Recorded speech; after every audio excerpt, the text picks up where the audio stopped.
अरे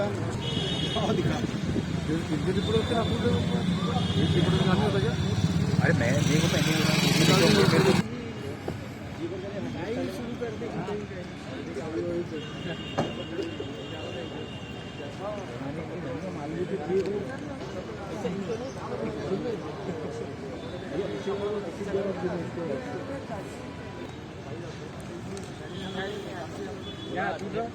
बोला ना हमारी बात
मैं पिछले 3-4 महीने से अनेक विधानसभाओं को मैंने भेंट दी है, वहाँ के presiding officer, speakers, deputy speakers से चर्चा की है और अनेक ऐसे राज्यों की विधानसभा में बहुत ही अच्छे प्रेसिडेंट्स हैं, बहुत ही अच्छे प्रैक्टिसेस है। जैसे कि अधिवेशन के दौरान एक दिन नए सदस्यों के लिए और महिला सदस्यों के लिए अपॉर्चुनिटी दी जाती है, एक्सक्लूसिव। तो मैं बीएससी में ये प्रस्तावित करने वाला हूं कि आने वाले अधिवेशन से जो नए सदस्य है, फर्स्ट टर्म इलेक्टेड रिप्रेजेंटेटिव्स है या फिर हमारी महिला सदस्याएं हैं, उनके लिए एक दिन रिजर्व रख के उस दिन उन्हें पार्टिसिपेट करने का ज़्यादा मौका दिया जाए। साथ ही आपने जैसे कहा कि विदर्भ में अधिवेशन हो रहा है, तो विदर्भ को लेकर एक आध दिन सिर्फ विदर्भ के बारे में चर्चा हो सकती है क्या, इसके बारे में हम विचार विनिमय करके निश्चित रूप से एक निर्णय लेंगे। लेकिन जो मैं समझता हूँ आज के जो नियम है, महाराष्ट्र विधानसभा के जो नियम है, उन नियमों को यदि आप देखेंगे तो ऐसा कोई प्रावधान उसमें नहीं है। इसलिए ऐसा यदि हम करना चाहे तो बिजनेस एडवाइजरी कमेटी और महाराष्ट्र विधानसभा के नियमों का योग्य अमेंडमेंट्स करके या उन नियमों में बदलाव लाकर फिर इसके बारे में आगे की कार्रवाई की जाएगी। राहुल जी, मागच्या पावसाळी अधिवेशनामध्ये लोकप्रतिनिधींच्या वर्तनाबद्दल काही प्रश्न निर्माण झाले होते, त्यामुळे त्यांच्याबद्दल नियमावली तयार करण्यासाठी एक समिती नेमली होती, त्यात तुम्ही पण आहे।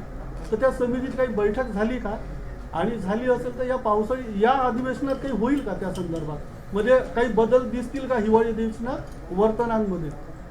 नाही बघा, मला वाटतं महाराष्ट्र विधानसभेवर अथवा महाराष्ट्र विधान परिषदेवर जे सन्मान्य सदस्य निवडून येतात ते सर्व सन्मान्य सदस्य हे जबाबदार लोकप्रतिनिधी आहेत। नियमावली तर निश्चितपणे ही बनवण्यात येते, कारण जसं कोड ऑफ कंडक्ट असतो, निवडणुकीच्या वेळेला कोड ऑफ कंडक्ट असतो, पार्लमेंटमध्ये कसं वागणं अपेक्षित आहे या संदर्भात कोड ऑफ कंडक्ट असतो, तसंच महाराष्ट्र विधानसभेतही किंवा महाराष्ट्र विधान परिषदेत, विधिमंडळात काय अपेक्षित आहे, कशी वागणूक अपेक्षित आहे या संदर्भात एक कोड ऑफ कंडक्ट जर असेल तर पीठासीन अधिकाऱ्यांना निर्णय घेण्यासाठी सोपं जातं। पण केवळ कोड ऑफ कंडक्ट आहेत म्हणून सन्मान्य सदस्य रिस्पॉन्सिबल किंवा जबाबदाररित्या वागतात असं नाही आहे। सन्मान्य सदस्य जे निवडून येतात अथवा आपापल्या मतदारसंघातलं प्रतिनिधित्व करतात हे अत्यंत रिस्पॉन्सिबल असतात, म्हणूनच त्यांची निवड होते असा माझा समज आहे। आणि म्हणून त्यांची वागणूक ही नेहमीच त्या अनुषंगाने असते. त्याच्यात एक मला एक त्याच्यात मला एक ऐड करायचं है कि तुमचा जो प्रश्न होता विदर्भ के बारे में कुछ डिस्कशन हो सकता है क्या, तो एक प्रेसिडेंट ऐसा है कि ओवरऑल बड़े इशू जब होते हैं जैसे कि sustainable development goals end empowerment of women, तो इसके बारे में सम्माननीय अध्यक्ष महोदय सभापति इन लोगों ने बीएसी में लीडर ऑफ अपोजिशन सबसे बात करके एक प्रस्ताव किया था 5 और 6 मार्च 2019 में, और वो पूरे दिन सभागृह में उस पर चर्चा चली, विधानसभा में और विधान परिषद में। तो उसी तरीके से विदर्भ में या महाराष्ट्र में जो इश्यूज़ है जिसके बारे में सब पार्टीज़ इकट्ठा होकर निर्णय करती है, तो ऐसे डिस्कशन हो सकता है। तो इसके लिए किस तरीके से करना है वो बीएसी में अंतिम निर्णय उसका हो सकता है। दूसरी बात ऐसी है कि आपने जो कहा कमेटी के बारे में, कमेटी तो हो गई है लेकिन कई बातें होती है कि जिसके कारण मीटिंग नहीं हो पाई है, लेकिन मुद्दा यह है जैसे कि अध्यक्ष जी ने कहा है कि एक समाज का भी ध्यान रहता है क्या हो रहा है इसके बारे में, और उसका एक प्रेशर भी रहता है लोक प्रतिनिधियों पर कि किस तरीके से आप दिखा रहे हो। तो इसके लिए मुझे लगता है कि जिस तरीके से आपका ध्यान है वो देखते हुए बहुत कुछ परिवर्तन विधायकों में हो जाएगा, ऐसे मुझे उम्मीद है। Sir today both you end ma'am have reviewed everything, तो नेक्स्ट आप लोग फिजिकली फिर से आएंगे या इट विल बी वर्चुअल? नहीं, मैं इसके पहले 22 तारीख को पिछले महीने के आया था, उस समय हमने कुछ निर्देश दिए थे जिसके ऊपर अभी एक्शन भी दिखाई दे रही है, और आज ब्रीफिंग अच्छी हुई है और हम संपर्क में रहेंगे अधिकारियों के साथ, हमारा कार्यालय भी उनके संपर्क में रहेगा, और मुझे नहीं लगता है यदि आवश्यकता रही तो निश्चित रूप से हम आएंगे, मगर मुझे लगता है जो निर्देश दिए उसका पालन होकर अधिवेशन के पहले सभी तैयारी पूरी होगी। लास्ट क्वेश्चन काही लोकप्रतिनिधी विधानसभा अध्यक्ष म्हणून काही सुमोठा प्रश्न घेतला जाईल का?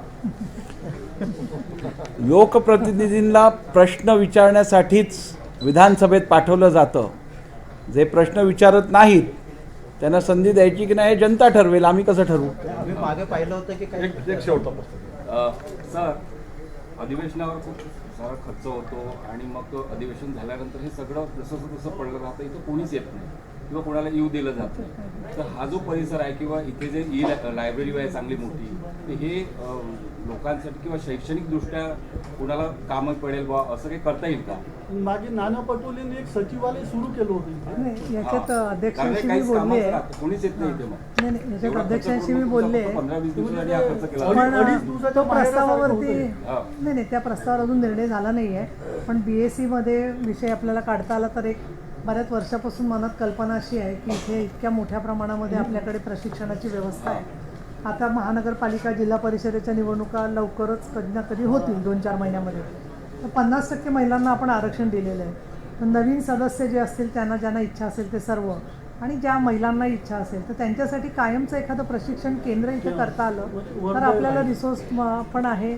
आपल्याकडे आमदार निवासची सोय आहे, आणि आम्ही साधारण काढलं तर त्यामध्ये जवळजवळ 1-2 वर्षामध्ये संपूर्ण महाराष्ट्रातले हे स्थानिक स्वराज्य संस्थातले प्रतिनिधींचं प्रशिक्षण होऊ शकतं. आणि त्याच्यासाठी अर्थात ग्रामविकास विभाग, नगर विकास विभाग यांची मदत घ्यायला लागेल. तर अध्यक्ष, आम्ही उपाध्यक्ष सगळे मिळून बोलू, आणि त्याबद्दल काही पुढच्या वर्षात करता आलं तर निश्चितपणाने विचार करू. धन्यवाद. पण इथेच बसायचं. जेवण करायचं ना? सर्व पत्रकार मित्रांसाठी चहा पाण्याची व्यवस्था इथेच केली आहे. कुठे आपण चहा पाणी का याच्याबद्दलही ते पाहणी करताय, आणि मोबाईल टॉयलेटची व्यवस्था नागपूर महानगरपालिकेला सांगितलेली आहे. तर याच्यात जसं तुम्ही पण सांगितलं सर की म्हणजे आता जास्त तयारी करावी लागेल, यासाठी जे खर्च ऑब्व्हियसली जास्त, हे सगळं अप्रूव्ह झालेलं आहे का सर? आणि टाईमलाईन काय आहे कसं करायचं? नाही, दरवर्षी नागपूरला जेव्हा अधिवेशन होतं त्यावेळेला जी तयारी करायला लागते त्या संदर्भातलं बजेट हे पहिलीच निश्चित झालं असतं, आणि मला वाटत नाही कुठच्याही प्रकारची खर्चाची काय अडचण आहे, आणि निश्चितपणे सर्व तयारी योग्य वेळेत होईल. आपल्या देताना प्रवेशासंदर्भात काही नियमावली असणार आहे का? कारण बरीच गर्दी होते मग, आणि आमदारांसोबत आज प्रामुख्याने जो सुरक्षेचा विषय आहे त्याबद्दल विधान भवनासाठी जे सुरक्षेसाठी अधिकारी आहेत, DCP आहेत, आणि नागपूर शहराचे CP जे आहेत, तसंच नागपूर ग्रामीणचे पण CP वगैरे जे आहेत त्या सर्व इकडे उपस्थित होते, आणि आपण बरोबर म्हणालात की आज 2-2.5 वर्षानंतर नागपूरमध्ये अधिवेशन होणार आहे, त्यामुळे स्वाभाविक आहे विदर्भातली आणि उर्वरित महाराष्ट्रातली जनता मोठ्या प्रमाणात येण्याची शक्यता आहे आणि त्यामुळे पासेसवरती नियंत्रण आणून प्रत्येक दिवशी मर्यादित पासेस इश्यू करण्यासंदर्भातली सूचना देण्यात आली आहे. त्याचप्रमाणे आपण जर बघितलं आहे पार्लिमेंट, सुप्रीम कोर्ट अशा मोठ्या इन्स्टिट्यूशन्समध्ये सुरक्षा व्यवस्था पासेस जे इश्यू केले जातात ते सेंट्रलाइज्ड इश्यू केले जातात, त्याच्यावर बार कोडिंग असतं, त्यामुळे ड्युप्लिकेशनचा प्रश्न येत नाही आणि कंट्रोल नियंत्रण ठेवायला पण सोपं जातं. तर येणाऱ्या अधिवेशनात आमचा हा प्रयत्न असणार आहे की पासेस इश्यू पण हे सेंट्रलाइज्ड होतील आणि बार कोडेड असतील, त्यामुळे स्कॅन करूनच एखादी व्यक्ती आत येऊ शकेल. तर असे सिक्युरिटीच्या दृष्टीने, सुरक्षेच्या दृष्टीने अनेक महत्त्वपूर्ण निर्णय आज घेण्यात आले. कोविड के टाइम काफी सारे रिस्ट्रिक्शंस भी थे, मास्क का, एंट्री पे लिमिटेशन, क्या उसमें से क्या क्या चीजें फिर भी कंटिन्यू की जाएगी? जो निर्देश राज्य शासन इस विषय में पब्लिक हेल्थ को नज़र में रखते हुए देगी, उन सब निर्देशों का पालन किया जाएगा और इसके बावजूद यदि हमें लगे कि विधान भवन में, हाउस के अंदर या विधान भवन के परिसर में और कुछ रिस्ट्रिक्शंस या फिर कंप्लायंसेस करने की ज़रूरत है तो वो भी समय समय पर हम उसके ऊपर निर्णय लेंगे. सर, गेल्या वेळी तुम्ही आले होते त्यावेळी सांगितलं होतं की विस्तारित किंवा आणखी एक्सटेन्शनसाठी काही प्रयत्न सुरू आहेत, मग त्या पुढे काही झालं आहे? निश्चितपणे या संदर्भातली पण चर्चा आम्ही करणार आहोत आणि आपल्याला सर्वांना माहीत आहे की सुमारे 1986-87ला आपलं या नागपूर विधानभवनातील नवीन इमारतीचं लोकार्पण करण्यात आलेलं, पण त्यानंतर या विधानभवनाच्या आवारात कोणती नवीन मोठी फॅसिलिटी निर्माण करण्यात आली नव्हती आणि कालांतराने जागेचा पण अभाव आपल्याला दिसून आला. तर इकडे सेंट्रल हॉल निर्माण करायची पण गरज आहे, त्याचप्रमाणे जागा अधिक निर्माण करायची गरज आहे. त्यामुळे आज मी स्वतः जिल्हाधिकारी व इतर अधिकाऱ्यांसमवेत बैठक घेऊन सोयीस्कर जागा अक्वायर करण्यासाठी रिपोर्ट मागवणार आहे आणि त्याचप्रमाणे येणाऱ्या काळात लवकरात लवकर नागपूर विधान भवनात व त्याच्या आजूबाजूच्या परिसरात विस्तार कसा करता येईल या संदर्भातला ठोस निर्णय घेण्यात येईल. बीएससी की मीटिंग कब तक एक्सपेक्टेड है और फाइनल डेट्स, अब तो टेंटेटिव डेट्स आई हैं? बीएससी की मीटिंग नॉर्मली अधिवेशन के कुछ हफ्ते पहले होती है, तो सरकार को इस बारे में अवगत किया गया है और निश्चित रूप से आने वाले कुछ दिनों में ये बैठक होगी. सप्लीमेंट्री के बारे में क्या ख्याल है कि जैसा कि विदर्भ का कोई सवाल यदि आता है तो विदर्भ को न्याय नहीं मिलता, जब भी इतने सालों से जो अधिवेशन हो रहा है ऐसे में जो लास्ट में ही विदर्भ के लिए जो पुरानी सप्लीमेंट्री जो होता है वो टेबल में रखने के लिए मतलब रखते हैं, तो ऐसे में जो है विदर्भ को न्याय नहीं मिलता, जस के तस वहीं पर वो काम थम जाता है, इसके लिए आपका क्या कहना है? देखिए, आम तौर पे जब अधिवेशन होता है तो वो पूरे राज्य का अधिवेशन होता है, लेकिन जब नागपुर में अधिवेशन होता है तो प्राधान्य हमारा यही रहता है कि विदर्भ के हमारे साथियों को ज़्यादा अवसर मिले और विदर्भ से निगडित जो प्रश्न है उनके ऊपर ज़्यादा चर्चा हो. इसीलिए पूरे राज्य को न्याय देते हुए विदर्भ को भी, जो हमारे राज्य का बहुत ही महत्वपूर्ण हिस्सा है, उसे भी योग्य न्याय प्राप्त करके यहाँ के प्रश्न को भी प्राधान्य दिया जाएगा. सप्लीमेंट्री डिमांड्सबद्दल मला एक सांगायचं आहे की सप्लीमेंट्री डिमांड सिर्फ टेबल होते हैं ऐसी बात नहीं है. सप्लीमेंट्री डिमांड में से जो बजट उपलब्ध होता है और जो बजट में नहीं आ सका, ऐसे कई डिमांड के कारण परिपूर्ति होती है और परिपूर्ति होने के कारण वो अमल में लाया जाता है. इसके लिए सप्लीमेंट्री डिमांड एक बहुत ही महत्वपूर्ण हिस्सा है कि जिसमें जो काम के लिए थोड़ा सा बजट और देंगे तो काम पूरा हो सकता है। ऐसे कई मुद्दे रहते हैं। उसी के साथ साथ कुछ इंडिकेट करने वाले भी मुद्दे रहते हैं कि जिसके मुताबिक नई योजनाएं सामने आ सकती है। इसके लिए सप्लीमेंट्री बजट कुछ बुरी बात है ऐसी नहीं है, उसमें तो हर डिपार्टमेंट के लिए जो ज़रूरी है वो सरकार देखती है और उसके मुताबिक वो निर्णय होता है। विधान परिषद पत्रकारांची गॅलरी फार छोटी या विषयातला एक महत्त्वपूर्ण निर्णय आज घेण्यात आला। नागपूर विधान भवनातील विधानसभेचा सभागृह आणि विधान परिषदेचा सभागृह या दोन्ही सभागृहांमध्ये गॅलरीची स्पेस ही फार लिमिटेड आहे आणि त्या गॅलरीमध्ये पत्रकारांसाठी निर्माण केलेली जागा ही पण अत्यंत कमी पडते। त्यामुळे येणाऱ्या अधिवेशनात आम्ही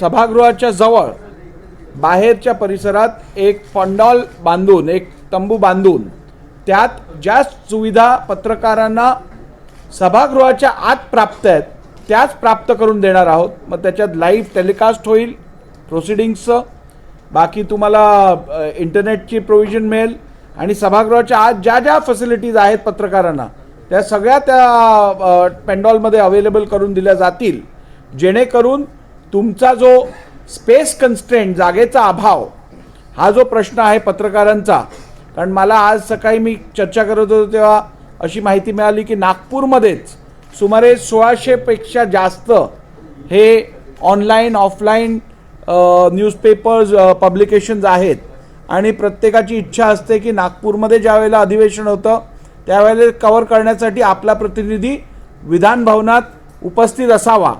त्यामुळे हे लक्षात घेतल्यानंतर येणाऱ्या अधिवेशनासाठी ही पेंडॉलची व्यवस्था करण्यासंदर्भातले निर्देश आजच्या बैठकीत देण्यात आले आहेत। नार्वेकर साहेब, तर त्यावेळचे तत्कालीन मुख्यमंत्री उद्धव ठाकरे साहेबांनी म्हटलं होतं की नागपुरात मिनी सचिवालयाची व्यवस्था होणार आहे, नागपुरातले जे काही प्रश्न आहेत ते मुंबईपर्यंत पोहोचत नाही, तर यावेळेस या अधिवेशनामध्ये त्याचं काही निश्चितपणे नागपूर सरकार याबद्दल गांभीर्याने काम करतच आहे, पण विधिमंडळ म्हणून किंवा महाराष्ट्र विधानसभेचा अध्यक्ष म्हणून मी आपल्याला सांगितल्याप्रमाणे या ठिकाणी आम्ही ॲक्विजिशन संदर्भात अत्यंत गांभीर्यपूर्वक काम सुरू केलेलं आहे।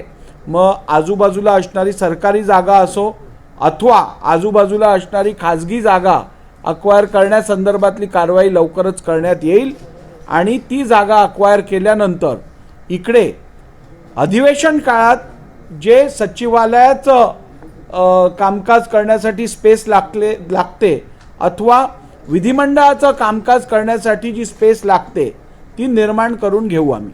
त्यासाठी इथे सेंट उर्सुला एक स्कूल आहे, त्याच्या बाजूची जागाही त्यावेळेस निश्चित केली गेली। अनेक उपाय आहेत, अनेक ऑप्शन्स आहेत, अनेक आपल्याकडे पर्याय आहेत। त्यामुळे त्या सगळ्याचा विचार करून आजूबाजूला जेवढी जागा आहे त्यातून सर्वात उत्तम, सगळ्या दृष्टिकोनातून सर्वात जी उत्तम जागा असेल त्याचं चयन करून आम्ही निश्चितपणे येणाऱ्या काळात महाराष्ट्रातल्या या नागपूरमधील विधान भवनाचा विस्तार निश्चितपणे करू।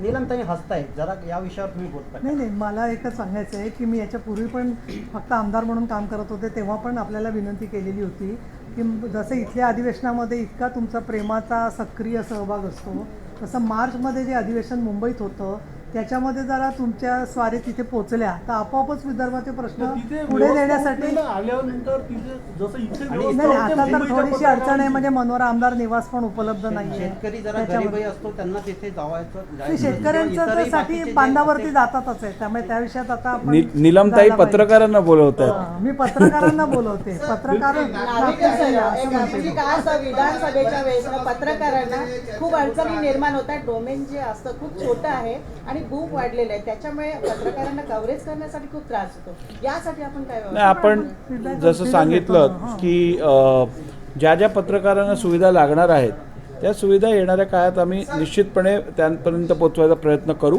आणि ह्याच्या व्यतिरिक्त पत्रकारांसाठी जसं आपल्या साईटला हा पेंडॉल हा करतोय, कारण शेवटी विधिमंडळात काय कामकाज होतं आहे हे जनतेपर्यंत पोचणं अत्यंत आवश्यक आहे आणि ते पोचवण्याचं माध्यम हे आमचे पत्रकार बंधू भगिनी आहेत. त्यामुळे त्यांना लागणाऱ्या सुविधा देणं हे आमच्यासाठी क्रमप्राप्त आहे. पावसाळी अधिवेशनामध्ये लोकप्रतिनिधी आव्हाडांचा राजीनामा आलाय का आपल्याकडे? माझ्याकडे विधान भवनातील किंवा विधानसभेच्या आतल्या गोष्टींबद्दलची संपूर्ण माहिती असते. त्यामुळे आत्तापर्यंत माझ्या कार्यालयात असा कोणताही राजीनामा आला नाही आहे. सन्मान्य आव्हाड साहेब हे ज्येष्ठ